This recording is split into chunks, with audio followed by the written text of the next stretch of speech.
Radha Madhava Kunja Bihari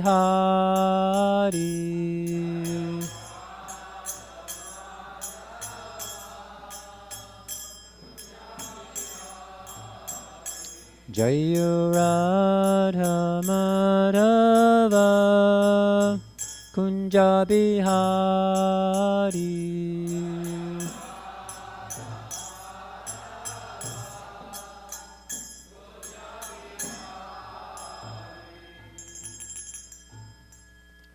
Jayam Vishnupad Paramahamsa Parvajakacharya Astottara Sutta Shishimad His Divine Grace A.C. Bhaktivedanta Swami Prabhupada Ki Jai. Jayam Vishnupad Paramahamsa Parvajakacharya Astottara Sutta Shishimad Sringa Guru Srila Bhakti Siddhanta Saraswati Goswami Maharaj Ki Jai. Ananti Koti Vaishnavinda Ki Jai. ISKCON BBT Founder Acharya Srila Prabhupada Ki Jai. Namacharya Srila Haridas Thakur Ki Jai. Premsikaho Shri Krishna Chaitanya Prabhu Nityananda Shri Advaita Gadadhar Shivasari Gaura Bhaktavinda Ki Jai. Shri Shri Radha Krishna Gopi Gopinath Shyamakund Radhakund Gita Govardhan Ki Jai. Okay. Srimad Bhagavatam Ki Jai. Jamunamai Gangamai Ki Jai. Tulsi Devi Bhakti Devi Ki Jai. Srimad Bhagavatam Ki Jai. Hare Krishna Mantra Ki Jai. ISKCON Ki Jai. Srila Prabhupada Ki Jai. All glories to the assembled devotees, Hare Krishna. All glories to the assembled devotees, Hare Krishna. All glories to Sri Sri Guru and Sri Gauranga. All glories to Srila Prabhupada. It's on? Okay. Alright, sorry. Let's see, now we gotta go to Slate.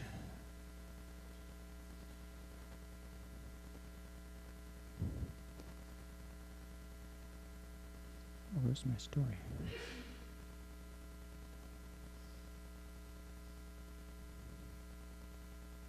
I don't think it's on.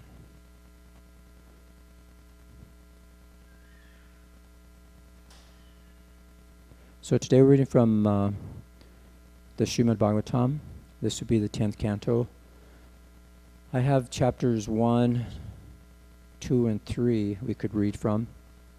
And I'm going to pick out a few purports that are very nice and maybe make a few comments on a few of these. So we'll see if you can get a display here or not. Otherwise, I'll just read. Or you can pick that up. So.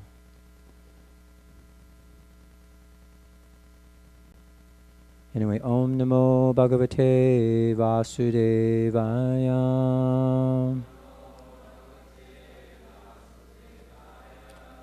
Om Namo Bhagavate Vasudevaya.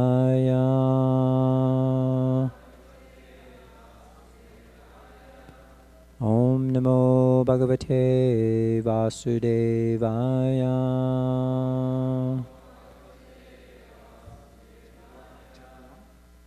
Yeah, I got it. Yeah, okay, he'll put it on there. It's going to be from the 10th canto.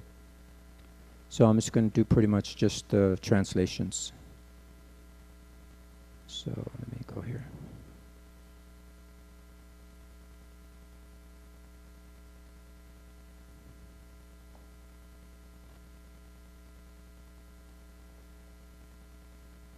Sorry, technical difficulties, but we had a presentation for you, but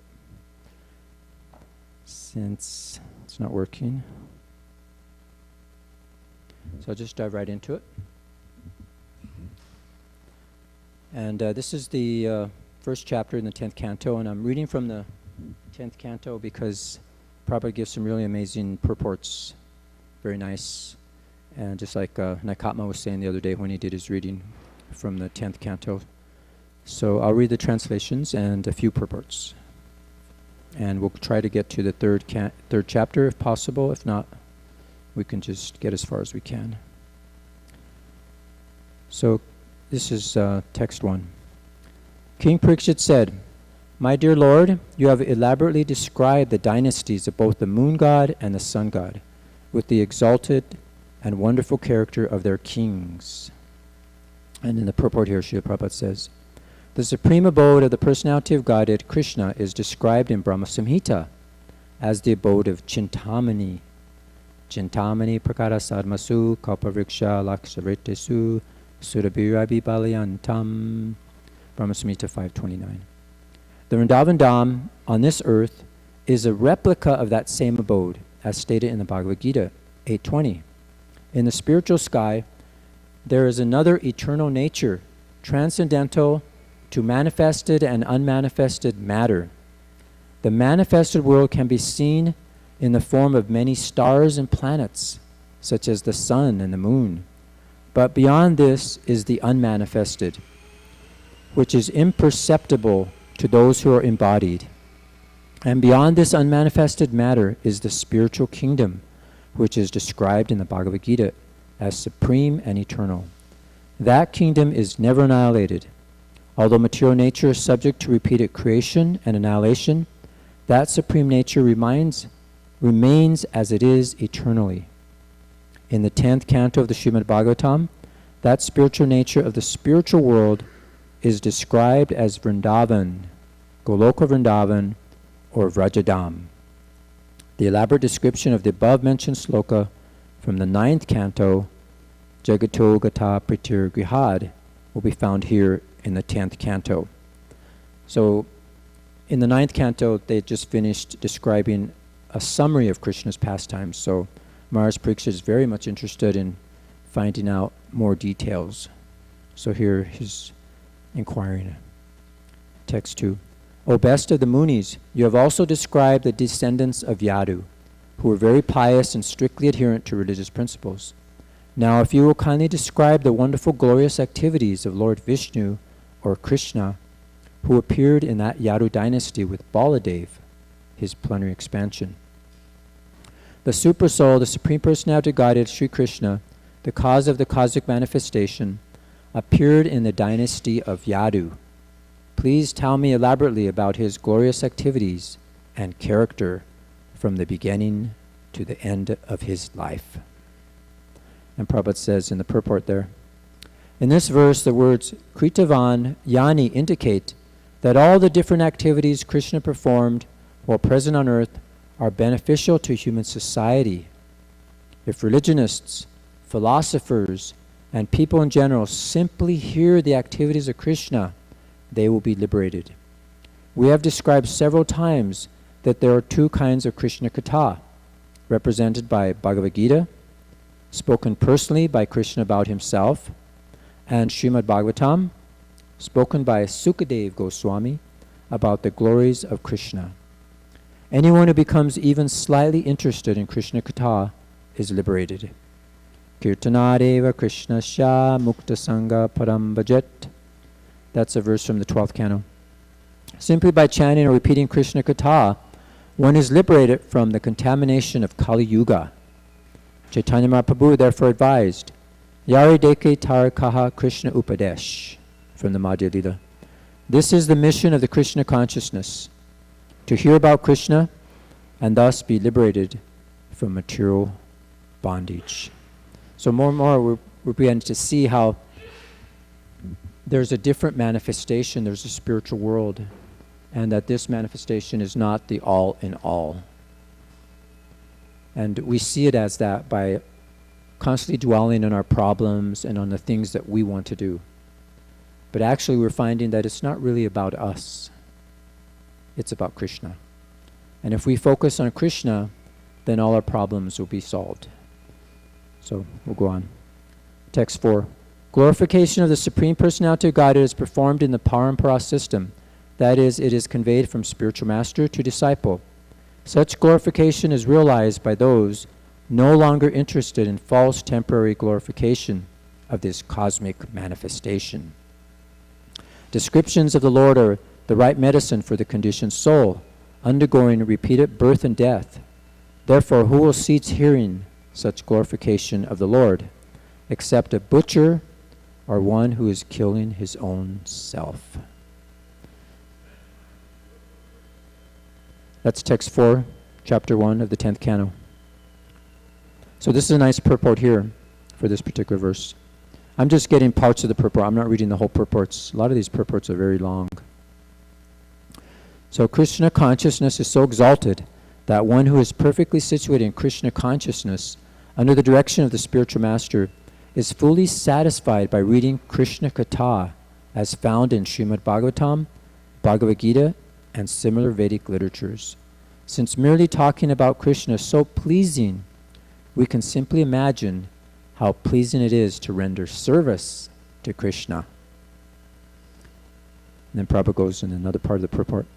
When discourses on Krishna Katha take place between a liberated spiritual master and his disciple, others also sometimes take advantage of hearing these topics and also benefit. These topics are the medicine to stop the repetition of birth and death. The cycle of repeated birth and death, by which one takes on different bodies again and again, is called bhava, or bhava roga, the disease of birth and death, will certainly stop. Therefore, Krishna Katha is called bhavaushada, the remedy to stop the repetition of birth and death. Karmis, or persons attached to material sense enjoyment, generally cannot give up their material desires. But Krishna Katha is such a potent medicine that if one is induced to hear Krishna Katha, he will certainly be freed from this disease. A practical example is Dhruva Maharaj, who at the end of his tapasya was fully satisfied. When the Lord wanted to give Dhruva a benediction, Dhruva refused it. Swamin kritartosmi varamna yache. That's from the Madhya Lila. My dear Lord, he said, I am fully satisfied. I do not ask for any benediction for material sense gratification. We actually see that even young boys and girls in the Krishna consciousness movement have given up their long practice of bad habits like illicit sex, meat eating, intoxication, and gambling. Because Krishna consciousness is so potent that it gives them full satisfaction, they are no longer interested in material sense gratification. I was just reading one of the memories section, and one of the Prabhupada was asking the devotees, so what is the most dangerous or the worst one of these four habits? Does anybody know? The worst one of the four habits of illicit sex, meat eating, intoxication, and gambling. This is, excuse me?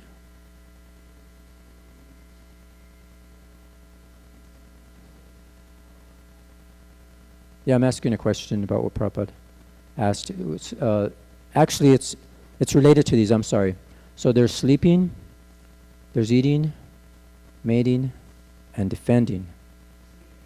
So what is the most important? Why?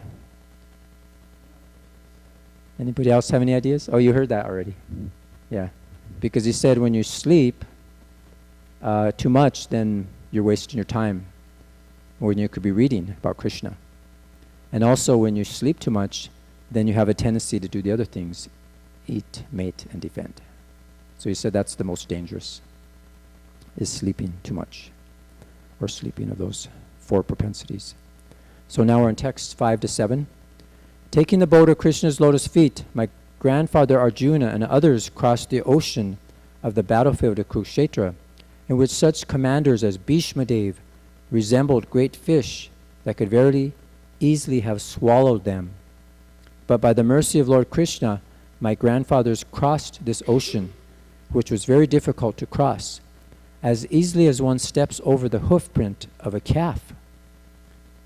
Because my mother surrendered unto Lord Krishna's lotus feet, the Lord, Sudarshan Chakra in hand, entered her womb and saved my body, the body of the last remaining descendants of the Kurus and the Pandavas, which was almost destroyed by the fiery weapon of Asvatthama. Lord Shri Krishna, appearing within and outside of all materially embodied living beings by his own potency in the forms of eternal time, that is, as Paramatma and as Virat Rupa, gave liberation to everyone, either as cruel death or as life. Kindly enlighten me by describing his transcendental characteristics. Text 8. My dear Sukadeva Goswami, you have already explained that Sankarshan, who belongs to the second quadruple, appeared as the son of Rohini, named Balaram. If Balaram was not transferred from one body to another, how is it possible that he was first in the womb of Devaki, and then in the womb of Rohini? Kindly explain this to me. Why did Krishna, the Supreme Personality of Godhead, leave the house of his father, Vasudeva, and transfer himself to the house of Nanda in Vrindavan?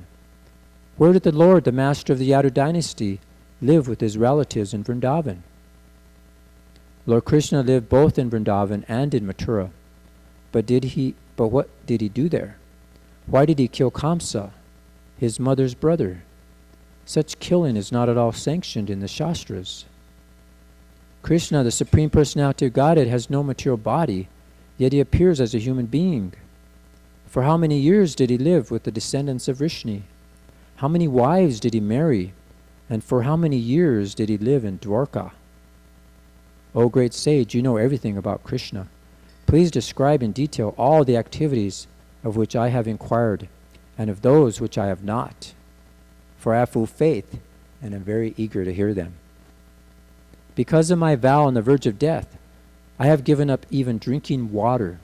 Yet because I am drinking the nectar of the topics about Krishna, which is flowing from the lotus mouth of your lordship, my hunger and thirst, which are extremely difficult to bear, cannot hinder me. Prabhupada says in one part of the purport there, that the entire world is suffering because of spiritual thirst. Every living being is Brahman, or spirit soul, and needs spiritual food to satisfy his hunger and thirst. Unfortunately, however, the world is completely unaware of the nectar of Krishna Katha.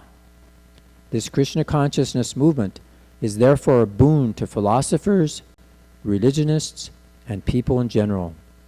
There is certainly a charming attraction in Krishna and Krishna Katha. Therefore, the Absolute Truth is called Krishna, the most attractive. So we're already in text 14. Sutta Goswami said, O son of Bringu, Shonaka Rishi, after Sukadeva Goswami, the most respectable devotee, the son of Vyasadeva, heard the pious questions of Maharaj Parikshit, he thanked the king with great respect. Then he began to discourse on topics concerning Krishna, which are the remedy for all suffering in this age of Kali. Srila Sukadeva Goswami said, O your majesty, best of all saintly kings, because you are greatly attracted to the topics of Vasudeva, it is certain that your intelligence is firmly fixed in spiritual understanding, which is the only true goal for humanity. Because that attraction is unceasing, it is certainly sublime. So Prabhupada writes in the purport to that verse, Krishna Katha is compulsory for the Rajarsi, or executive head of government. This is also mentioned in Bhagavad Gita, Imam Rajarsho Vidu 4.2. Unfortunately, however, in this age, the governmental power is gradually being captured by third-class and fourth-class men who have no spiritual understanding, and society is therefore very quickly becoming degraded. Krishna Katha must be understood by the executive heads of government, for otherwise, how will people be happy and gain relief from the pangs of materialistic life? Text 16. The Ganges emanated from the toe of Lord Vishnu purifies the three worlds, the upper, middle, and lower planetary systems. Similarly, when one asks questions about the pastimes and characteristics of Lord Vasudeva, Krishna, three varieties of men are purified: the speaker or preacher, he who inquires, and the people in general who listen. Once Mother Earth was overburdened by hundreds of thousands of military phalanxes of various conceited demons dressed like kings. He approached the Lord Brahma for relief. So Prabhupada mentions again in the purport about leaders. He says, a leader should train people as Brahmanas, Kshatriyas, Vaishyas, and Sudras, and engage them in various occupational duties, thus helping them progress toward Krishna consciousness. Instead, however, rogues and thieves, in the guise of protectors, arrange for a voting system And in the name of democracy, they come to power by hook or crook and exploit the citizens. Hey, election is coming up right now. Even long, long ago, asuras, persons devoid of God consciousness, become the heads of state. And now this is happening again. The various states of the world are preoccupied with arranging for military strength. Sometimes they spend 65% of the government's revenue for this purpose. 65%. But why should people's hard-earned money be spent in this way? Because of the present world situation, Krishna has descended in the form of the Krishna consciousness movement. So Krishna appeared in so many different ways, so he's coming in the form of ISKCON. This is quite natural, for without the Krishna consciousness movement, the world cannot be peaceful and happy. Just see how important this movement is. So this is ISKCON. This is our power of ISKCON here. There's a very important verse Prabhupada quotes from the Bhagavad Gita, that yada hi dharmasha verse. And he quotes this. I got this interesting quote. I think it's from it's a lecture on the Bhagavad Gita. And Prabhupada says here, when God comes or his representative comes, his servant comes, or his son comes, there is necessity, because it is God's kingdom. As soon as there is too much violation of God's laws, there will be appearance of God. So in the present age, this Harinam Krishna has descended in the present moment in the incarnation of his holy name. Kali Kale Nama Rupa. In other ages, God comes to kill the demons. But if God takes the killing process, of course, at last, when Kalki incarnation will come, that is, of course, long, long after. But at the present moment, God is compassionate. Taking consideration of the people's most fallen condition, there is no process of killing, but reclaiming them simply by this chanting process. So we're very happy. So Prabhupada says, we should take it seriously, that this movement, Krishna consciousness movement, is also incarnation of God in the simple form, holy name, and people may take advantage simply by chanting. That's from a lecture Prabhupada gave in LA. And there's another lecture he gave in Los Angeles. This was in 1969. And I just have two small paragraphs here.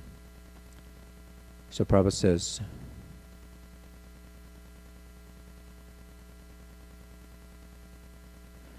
so here it is. Whenever and wherever there is decline in religious practice, what is that religious practice? That religious practice is whenever there is decline of love of God, that's all.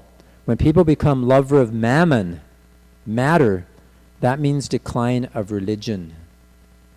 So isn't that amazing? We're focusing on, all our attention is going on mammon. We're trying to find, solution to our problems. But actually, it's not about us. If we just become focused on Krishna, then everything is taken care of. So, and when people increase love of Godhead, that means religion. So we need to focus on Krishna. So Krishna comes, or Krishna's servant or representative comes to adjust things. When people forget love of God, somebody, either Krishna, God himself, or his representative comes to adjust things. And Prabhupada goes on. So this Krishna consciousness movement is incarnation. They are teaching love of God. We are not teaching some ritualistic process that you become Hindu, you become Christian, you become Mohammedan. We are simply teaching you try to love God. You have forgotten God, you have declared God is dead. These are all nonsense. God is there. You are here. You are suffering because you have forgotten God. You try to love God. Your normal life will come back. You will be happy. This is Krishna consciousness movement. Isn't that nice? So text 18. Mother Earth assumed the form of a cow, very much distressed with tears in her eyes. She appeared before Lord Brahma and told him about her misfortune. Thereafter, having heard of the distress of Mother Earth, Lord Brahma with Mother Earth, Lord Shiva, and all the other demigods approached the shore of the ocean of milk. So, many of you have seen this picture. All the demigods approaching Lord Vishnu because the demons are overburdening. Text 20. After reaching the shore of the ocean of milk, the demigods worship the Supreme Personality of Godhead, Lord Vishnu, the master of the whole universe, the supreme God of all gods, who provides for everyone and diminishes everyone's suffering. With great attention, they worship Lord Vishnu, who lies on the ocean of milk, by reciting the Vedic mantras known as the Purusha Shukta. While in trance, Lord Brahma heard the words of Lord Vishnu vibrating in the sky. Thus he told the demigods, O demigods, hear from me the order of Kshirodakshai Vishnu, the Supreme Person, and execute it attentively without delay. Lord Brahma informed the demigods, before we submitted our petition to the Lord, he was already aware of the distress on earth. Consequently, for as long as the Lord moves on earth to diminish its burden by his own potency in the form of time, all you demigods should appear through the plenary portions as sons and grandsons in the family of the Yadus. So Prabhupada writes in the purport there, the word Pumsa refers to Krishna, who was already aware of how the whole world was suffering because of the increase of demons. Without reference to the supreme power of the personality of Godhead, demons assert themselves to be independent kings and presidents, and thus they create a disturbance by increasing the military power. When such disturbances are very prominent, Krishna appears. At present also, various demoniac states all over the world are increasing their military power in many ways, and the whole situation has become distressful. Therefore, Krishna has appeared by his name in the Hare Krishna movement, which will certainly diminish the burden of the world. Philosophers, religionists, and people in general must take to this movement very seriously, for man-made plans and devices will not help bring peace on earth. The transcendental sound, Hare Krishna, is not different from the person Krishna. So see, it's not about us. It's not about our plans. It's all about Krishna and becoming aware of Krishna. So Krishna has appeared in the form of his holy name. As you can see, Lord Chaitanya Mahaprabhu came with the Panchatattva to bring us that transcendental sound vibration. So we're on text 23. The Supreme Personality of Godhead, Sri Krishna, who has full potency, will personally appear as a son of Vasudeva. Therefore, all the wives of the demigods should also appear in order to satisfy him.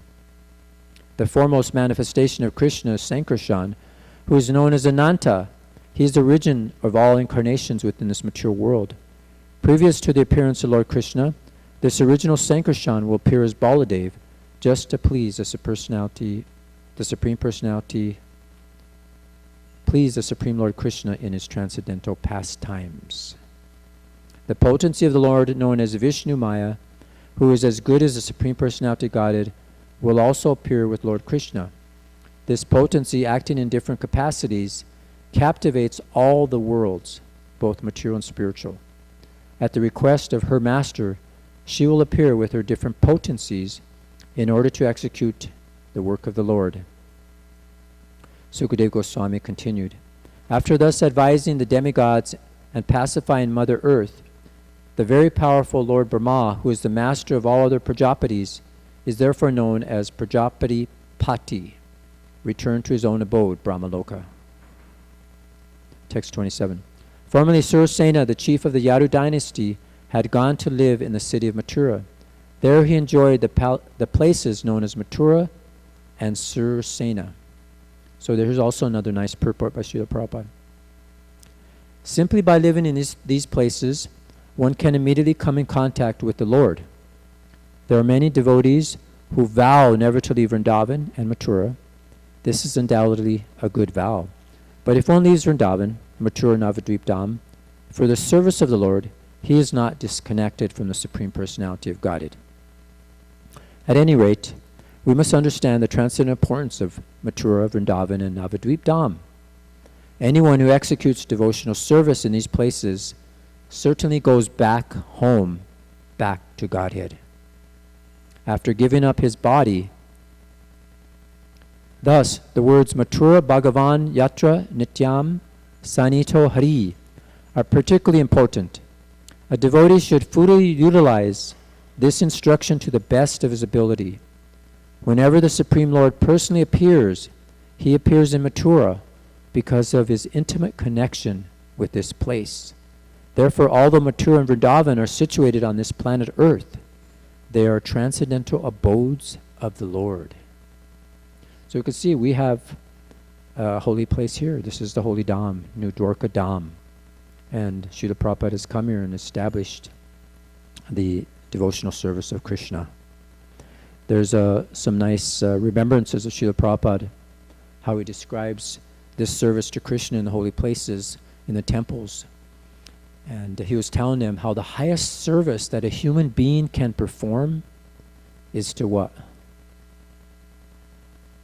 The highest service a human being can perform is to be a what? That's right, a pujari. Did you think it was a book distributor? Anyway, it's all transcendental. But he says the pujari serves the Supreme Personality of Godhead. Even though it says here, so he says the highest service that a human being can perform is to be a pujari, because although the pujari has a material body, the pujari serves the Supreme Personality of Godhead. The pujari wakes up the Lord, bathes, dresses, and feeds him. These are activities of the spiritual world, but the pujari does them in this world.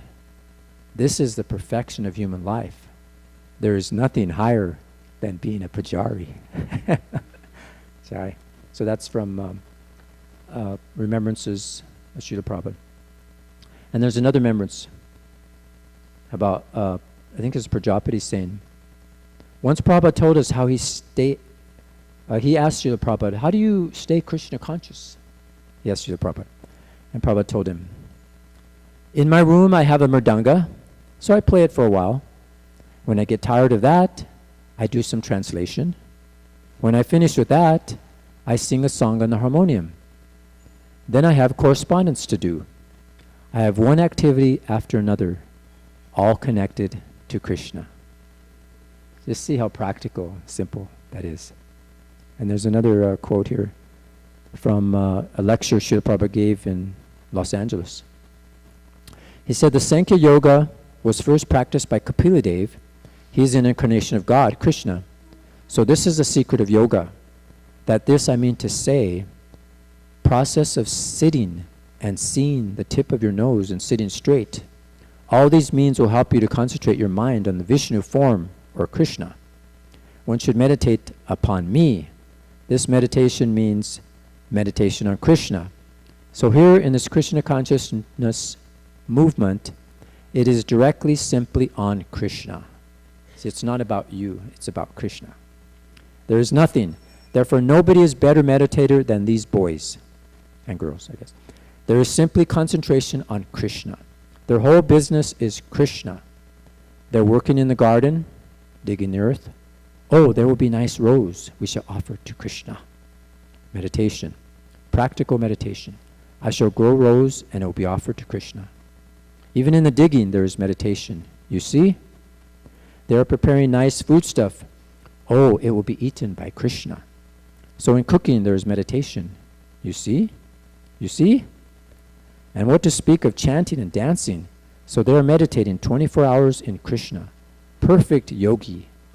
Let anyone come and challenge. These boys are perfect yogis. That's from a class he gave on the Bhagavad Gita in Los Angeles. So go to text 28. Since that time, the city of Mathura had been the capital of all the kings of the Yadu dynasty. The city and district of Mathura are very intimately connected with Krishna, for Lord Krishna lives there eternally. Some time ago, Vasudeva, who belonged to the demigod family, or the Sur dynasty, married Devaki. After the marriage, he mounted his chariot to return home with his newly married wife. Kamsa, the son of King Ugrasena, in order to please his sister Devaki, on the occasion of her marriage, took charge of the reins of the horses and became the chariot driver. He was surrounded by hundreds of golden chariots. Devaki's father, King Devaka, who was very much affectionate to his daughter, therefore while she and her husband were leaving home, he gave her a dowry of 400 elephants, nicely decorated with gold and garlands. He also gave them 10,000 horses, 1,800 chariots, and 200 very beautiful young maidservants, fully decorated with ornaments. O beloved son, Maharaj Parikshit, when the bride and the bridegroom were ready to start, conch shells, bugles, drums, and kettle drums all vibrated in concert for their auspicious departure. While Kamsa, controlling the reins of the horse, was driving the chariot, along the way an unembodied voice addressed him. "You foolish rascal! The 8th child of the woman you are carrying will kill you." Kamsa was condemned personally in the Bhoja dynasty because he was envious and sinful. Therefore, upon hearing this omen from the sky, he caught hold of his sister's hair with his left hand and took up his sword with his right hand to sever her head from her body. Jeez, what a demon. Wanting to pacify Kamsa, who was so cruel and envious that he was shamelessly ready to kill his sister, the great soul Vasudeva, who was to be the father of Krishna, spoke to him in the following words. Vasudeva said, "My dear brother-in-law Kamsa, you are the pride of your family, the Bhoja dynasty, and great heroes praise your qualities. How could such a qualified person as you kill a woman, your own sister, especially on the occasion of her marriage?" So he pacifies her in so many different ways, and very nicely trying to appease him with some sense and some intelligence. And we can see here, here's the image. Very amazing depiction of that pastime. So we'll go on. I'll just skip some of that here. So the last thing he says here, Vasudeva said, "O best of the sober, you have nothing to fear from your sister Devaki because of what you have heard from the unseen omen. The cause of death will be your sons. Therefore I promise that when she gives birth to the sons from within your fear, from whom you fear has arisen, I shall deliver them all unto your hands." So see, he was so, and he believed him because he knew that Vasudeva was a very saintly person.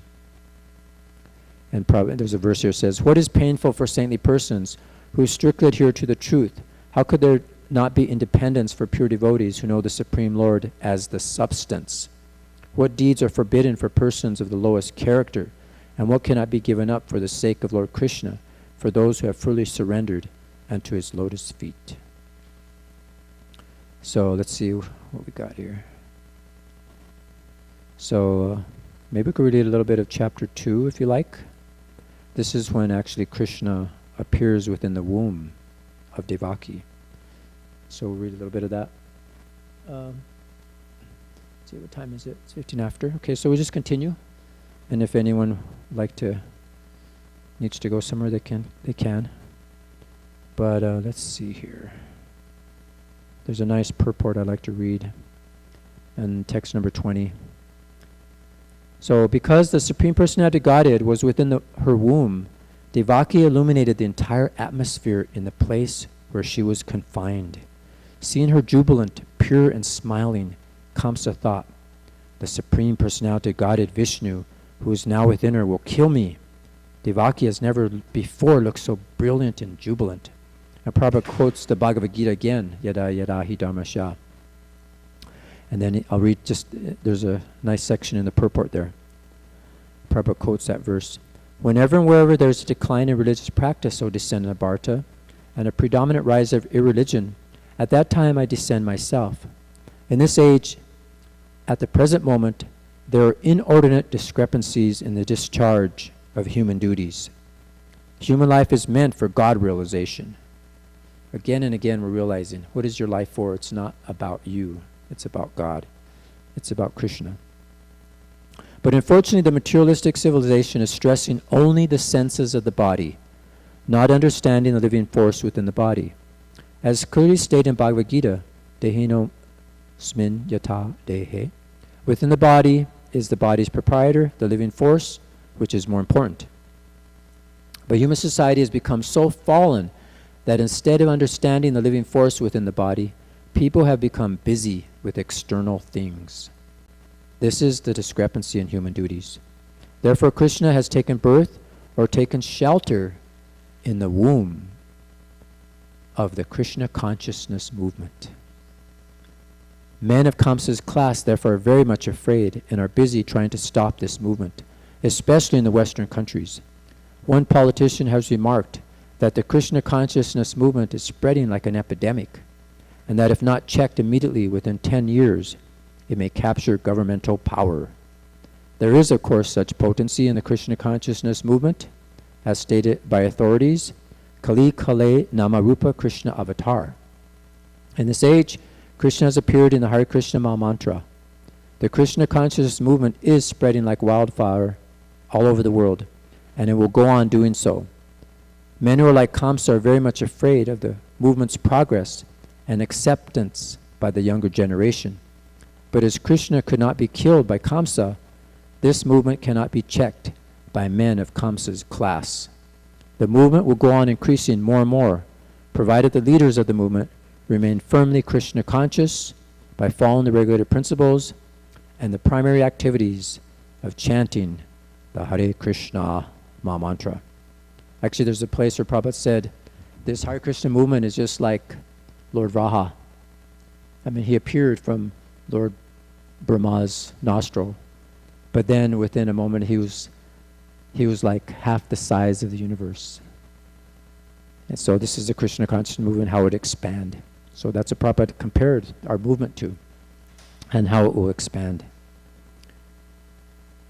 So let's see if we want to read some other nectar I have here for you. Here's something, text number 32 or 31. O Lord, who resembles the shining sun? You are always ready to fulfill the desire of your devotee, and therefore you're known as a desire tree, Vanchakalpataru. When acharyas completely take shelter under your lotus feet in order to cross the fierce ocean of nescience, they leave behind on earth the method by which they cross. And because you are very merciful to your other devotees, you accept this method to help them. And in the next verse, 32, someone may say that aside from devotees who always seek the shelter at your lotus feet, there are those who are not devotees, but have accepted different processes for attaining salvation. What happens to them?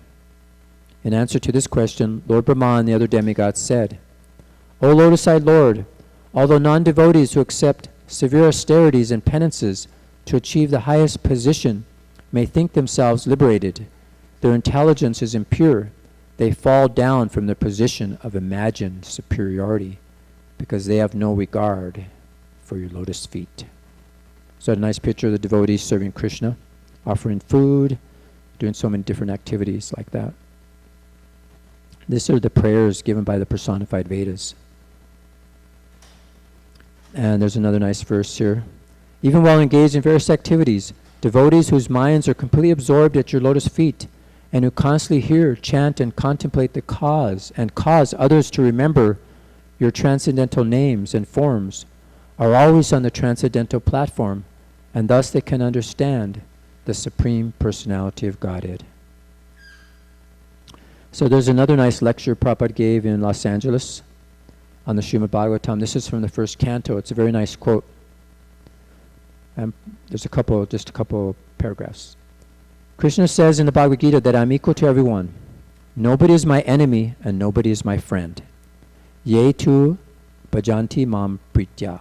But those who are devotees engaged 24 hours, I give them special protection. I give them special protection.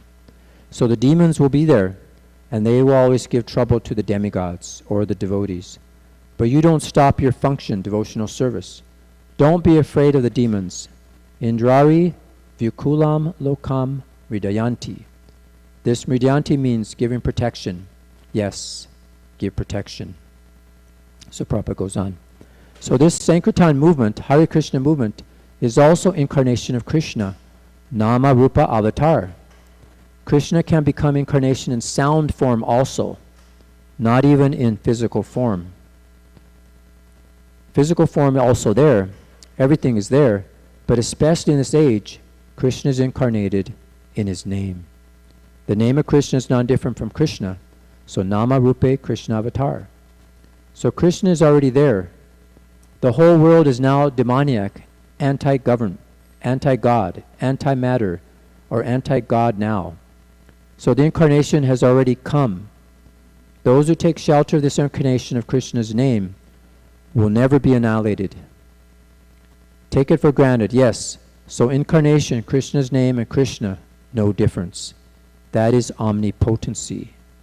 Omnipotency means everything is Krishna's energy. So that was in 1972, Srila Prabhupada gave that. So because there's a heavy burden, this is why Krishna is appearing. And he's going to be marked with his lotus, conch shell, club, and disc. And here's where another nice quote from, this is from the biographies of Srila Prabhupada. Our disease, Maya, exists not in the world around us, but as Prabhupada writes in the prayers of Lord Brahma in the Krishna book, the existence of Maya is only within the mind. Maya is nothing but ignorance of Krishna's personality. When one forgets his personality, then that is the conditioned state of Maya. Therefore, one who is fixed upon him both internally and externally is not illusioned. Our vision is incorrect. When we are Krishna conscious, we see everything as Krishna's energy. So this is nice how just completely being absorbed in ourselves and forgetting Krishna, that is Maya. It's within the mind, ourselves. And that's where Prabhupada says, actually, how ISKCON is like the appearance of Raha incarnation, who sprung from Brahma's nostril in a small size and suddenly grew half the size of the universe. Brahman means bigger than the biggest and still becoming bigger. In every one of our centers, there must be an Artik and Sankirtan going on, or else Krishna consciousness becomes slack. We have to keep alive, thus daytime sleep should be avoided. We can take a little rest, but otherwise, if tired, chant Hare Krishna. Our centers are there to invite people to keep alive. So that was very nice. So let's see if I have something else here.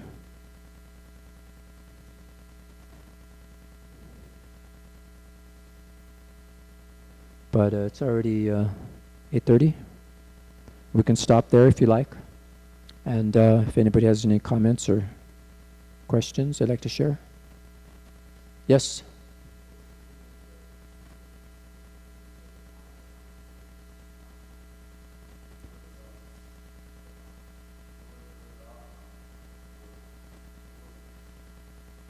Yeah, he wanted to know the personality that appeared from Lord Brahma's nose, and it's Lord Varahadev. He came in the form of a boar who saved the earth. Yes, Prabhu?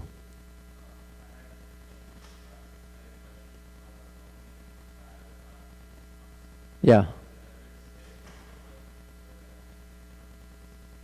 I think it was Narada Muni, wasn't it? Narada Muni likes to cause Krishna to come faster, so sometimes he agitates things faster. So he said that to Kamsa to, get him upset and to kind of bring Krishna faster. Isn't that right? Anybody else going to confirm that? Okay, yes, the omen was Narada Muni. The sound, yeah.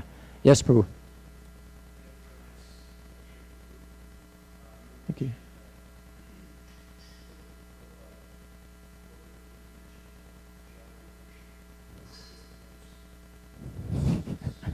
Yeah, most of it.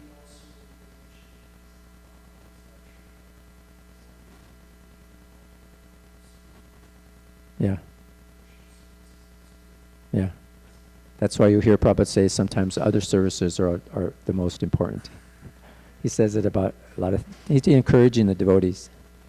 But he's showing how what's happening in the spiritual world, we're doing it here. Whether it's Pujari service, cleaning the temple, preaching, bringing devotees to Krishna, Sankirtan, he says like the gopis, bringing devotees to Krishna. Yes, Prabhu.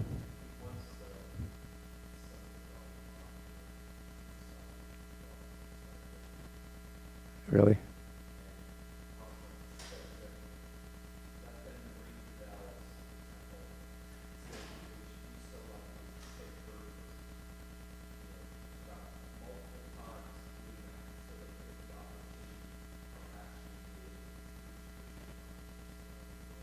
Yes.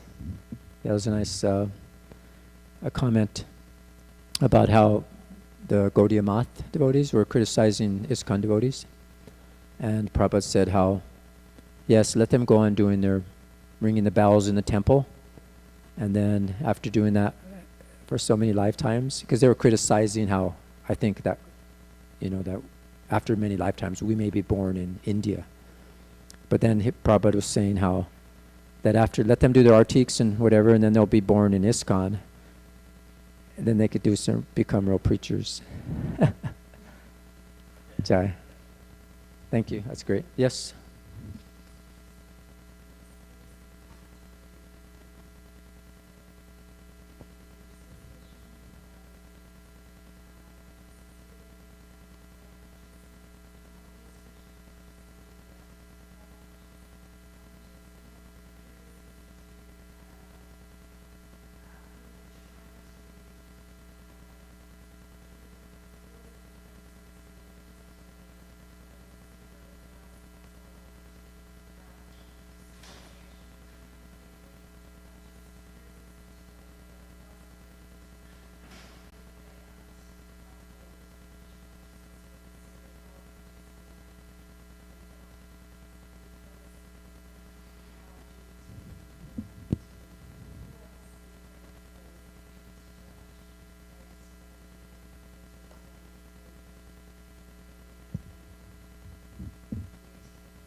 Yes. So I think I understand your question. She's asking for advice as to regarding our association with people that are not Krishna conscious, and what should our attitude or reaction be towards them, or what should we do? Yes, that's very important. Actually, Krishna consciousness and Krishna katha and Krishna activities, anything about Krishna is meant for anybody, from the Paramahamsas to the most degraded people. So somehow or another, if we could just be an example of a devotee, like you're mentioning, have good qualities, be kind and respectful and like that, and also maybe somehow or another be merciful to them in the sense where you give them maybe some prasadam or some book they could read. Somehow or another, if they come in contact with Krishna, whether it's you or something, and they have an appreciation, then they'll start to advance. So that's the beauty of the Krishna consciousness movement. It's here, it's an incarnation of Krishna to actually liberate people from their ignorance, because they think it's all about them and their suffering and their problems and their goals and their this and that, but it's not. Actually, the real solution is just to become focused on Krishna. And once we do that, then everything happens. Just like watering the root of a tree. If you water the root of a tree, then everything blossoms. So if we just become focused and try to understand Krishna, who we've forgotten, then we'll become very happy and blissful. Yes. So your happiness and your blissfulness will be that contagious thing. They'll wonder, why are you so happy? Why are you so blissful? And they may inquire from you. And then it's your opportunity to help them. Okay, is that it? All right, thank you for your kind attention. All glories to Srimad Bhagavatam. All glories to Krishna Janmastami. All glories to Srila Prabhupada.